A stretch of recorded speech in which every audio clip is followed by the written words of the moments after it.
हरे कृष्णा. कृष्ण पक्षातील एकादशीला अजा एकादशीचे व्रत पाळले जाते. हे व्रत खूप फायदेशीर मानले जाते. हे व्रत नियमितपणे केल्याने व्यक्तीला शाश्वत पुण्य मिळते आणि त्याची सर्व पापे नष्ट होतात अशी मान्यता आहे. त्यासोबतच अजा एकादशीचे व्रत करणे हे 1000 अश्वमेध यज्ञ आणि 100 राजसूय यज्ञ करण्यासारखे आहे. या दिवशी भगवान विष्णूची मनोभावे पूजा केल्याने जीवनातील संकटे दूर होतील. तसेच भगवान विष्णूची कृपा मिळवण्यासाठी अजा एकादशीचे व्रत देखील केले जाते. या एकादशीच्या दिवशी भक्तिभावाने विष्णूचे ध्यान करून एकादशीचा पाठ केल्याने मनुष्याला पूर्ण फळ प्राप्त होते. पंचांगानुसार एकादशी तिथीची सुरुवात सोमवारी 18 ऑगस्ट रोजी संध्याकाळी 5:22 होणार आहे आणि या तिथीची समाप्ती 19 ऑगस्ट रोजी दुपारी 3:32 होईल. उदय तिथीनुसार ही तिथी मंगळवारी 19 ऑगस्ट रोजी एकादशीचे व्रत पाळले जाणार आहे.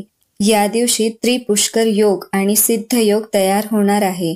या शुभ योगामुळे विष्णूंची केलेली पूजा अधिक फलदायी मानली जात आहे. त्यामुळे व्यक्तीच्या जीवनातील सर्व समस्या दूर होतात असे म्हटले जाते. अजा एकादशी व्रताची कथा. अजा एकादशीची कथा ही सत्यवान राजा हरिश्चंद्राशी संबंधित आहे. कुंतीचा पुत्र युधिष्ठिर म्हणाला, हे भगवान, श्रावण कृष्ण पक्षात येणाऱ्या एकादशीचे नाव काय आहे? मला या एकादशीचे महत्त्व सांगा. त्यावेळी मधुसूदन म्हणाले, या एकादशीचे नाव अजा एकादशी आहे. याचे व्रत केल्याने सर्व प्रकारच्या पापाचा नाश होतो. जो व्यक्ती या दिवशी भगवान ऋषिकेशाची पूजा करतो त्याला वैकुंठाची प्राप्ती होते. पौराणिक काळात हरिश्चंद्र नावाचा चक्रवर्ती राजा राज्य करत होता. राजा त्याच्या सचोटी आणि प्रामाणिकपणासाठी प्रसिद्ध होता. एकदा देवांनी त्याची परीक्षा घेण्याची योजना आखली. राजाने स्वप्नात पाहिले की त्याने आपले राज्य विश्वामित्र ऋषींना दान केले आहे. एके दिवशी राजाने आपले वचन पाळण्यासाठी आणि मागच्या जन्मातील कर्माच्या परिणामांमुळे आपला मुलगा आणि पत्नी यांना विकले. स्मशानभूमीत लोकांच्या अंत्यसंस्काराचे काम करणाऱ्या चांडाळाने हरिश्चंद्राला विकत घेतले. तो स्वतः चांडाळाचा गुलाम झाला.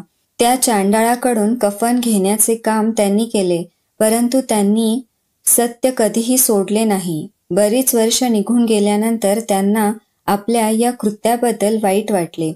ते या सगळ्यातून सुटण्याचा मार्ग शोधू लागले. गौतम ऋषी आपल्या जवळ पोहोचावे असे त्यांना वाटत असताना ते समोर आले.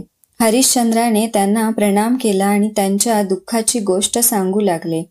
राजा हरिश्चंद्राची दुःखद कथा ऐकून महर्षी गौतमही दुःखी झाले.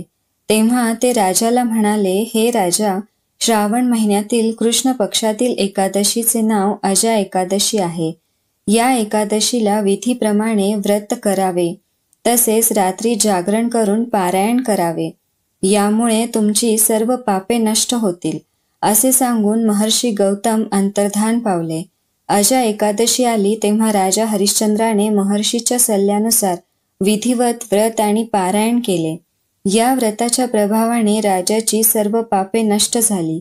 तसेच स्वर्गात ढोल वाजवू लागले आणि फुलांचा वर्षाव सुरू झाला. राजाला समोर ब्रह्मा, विष्णू, महेश आणि देवेंद्र असे देव उभे राहिलेले दिसले.